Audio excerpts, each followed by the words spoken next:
back to Right Talk with White Willie and my special guest, Amy Nelson. As I was saying in the previous segment, and we've been discussing the Bundy situation and the grab for Nevada land by our federal government, which already has 92% of it. And now with this Legacy Act, I guess they want to buy the other 8% and kick us completely out of our state. Now that might be absurd, but it feels that way when you live here. The BLM backed off, as I mentioned before, from the confrontation with militia people that had come here to help out the Bundy family, and a general protest of rural people from all over Nye County, from other areas. You see, it's not just the Bundy situation. You have the Battle Mountain situation where the ranchers up there have been fighting the BLM. You have areas all up and down the state that I've only concentrated this particular program on Clark County and Nye County, but this is a statewide effort by the federal government to put the thumb down on rural Nevada and crush us, because in my opinion, and it's from studying, it's not just an unfounded opinion, that the socialism that's sprung up in the highest levels of federal government, they don't want freedom-loving, liberty-loving people. They want dependent people. So the BLM regrouped. And we were suddenly dropped in our lap recently that now the BLM has decided to declare, now I want you to sit back, this is going to be a big number for you. They want 3 million plus acres of Nevada land declared a critical management area. A critical management area means, and I think I have some figures here that kind of lists what they're talking about, critically managing. This means, me being in Nevada, and they're talking about closed roads. They're talking about excluding trails from, I could not go out on a trail. They're talking about closed to camping. Oops, this is critically managed land. You can't camp out anymore.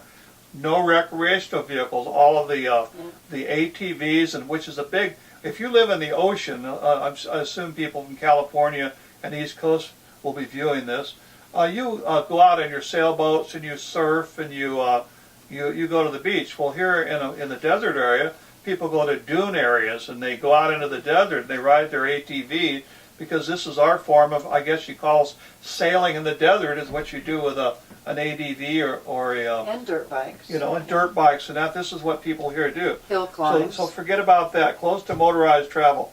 Closed to livestock grazing. Oh, so now we'll attack Bundy. We'll just say the areas of your ranch, well, it's critically managed, so there can be no livestock grazing at all. Restricted to human hiking. The beetles and the owls and the squirrels and the tortoises and the rattlesnakes and the scorpions have free reign of the land, but Amy and I can't take a walk out in the desert in this critical area. Mm-hmm. Horseback riding, as I mentioned, this is a rural area. My neighbor's right next door to where we're filming, she has 2 horses. The neighbors on the opposite side have 2 horses.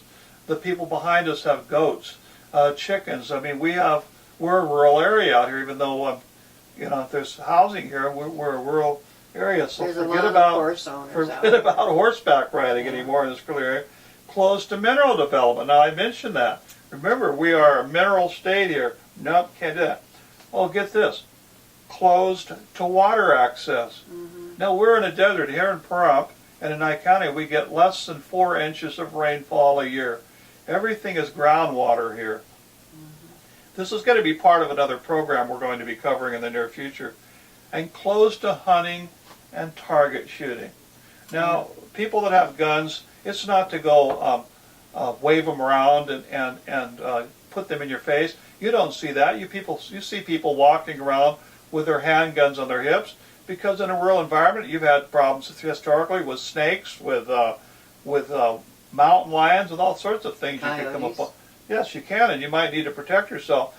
And one of the ways that we entertain ourselves is through target shooting, gun competitions. It's a big part of our way of life out here. So let's close off access to target shooting for the citizenry of southern Nevada, which it's absurd what they plan on doing. So they've had public meetings, and this is how we found about it. Guess what, Pahrump? Nye County. We're going to hold a public meeting. This was on very short notice. Excuse me.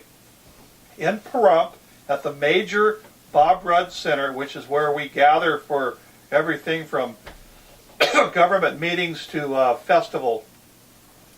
They announced it even in the papers here. Here's a copy of the Mirror, which shows BLM public meeting to address land restrictions.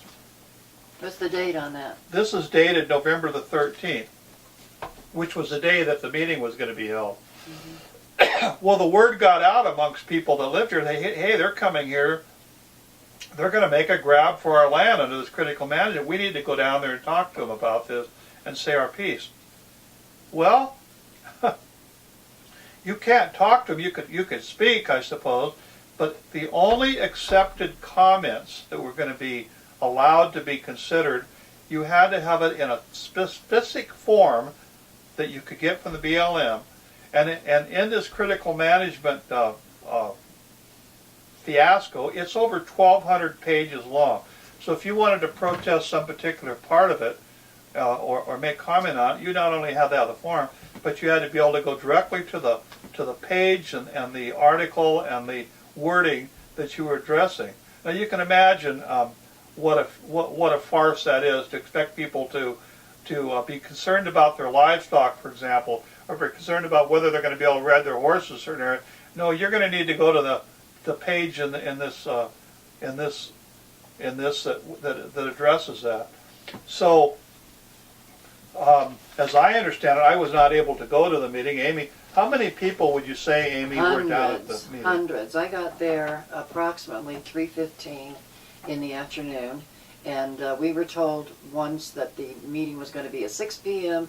and then 3 p.m. So I planned on being there early. When I got there, there was no room for parking.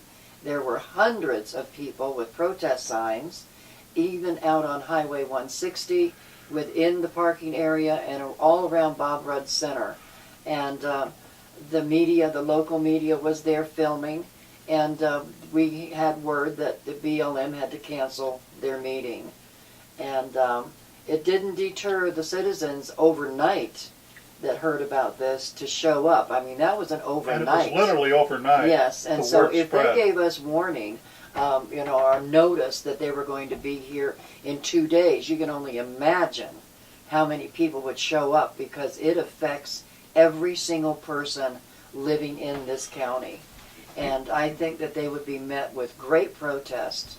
They would, and in this article, I mean, the list is long of the various valleys and everything that was going to be affected by this meeting, by this critical management area.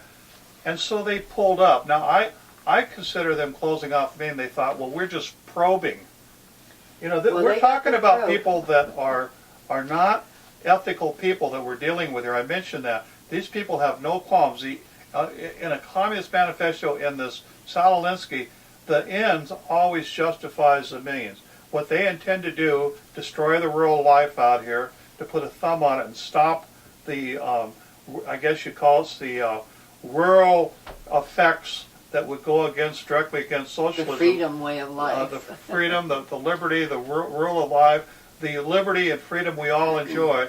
This is one way of destroying it, and so they're probing. This is part of those points that I mentioned in the Rules for Radicals. And if you read the book and look into it on the internet, you'll find exactly, follow along what we're saying here, and in future discussions that we'll be videotaping, and this program will be going on to TV and onto YouTube, and you'll see what I'm talking about. This is from the Mirror for Thursday, November the 13th. They canceled the meeting, and when I come back after this break, we'll continue on with another segment, and we'll try to address what we can do about it.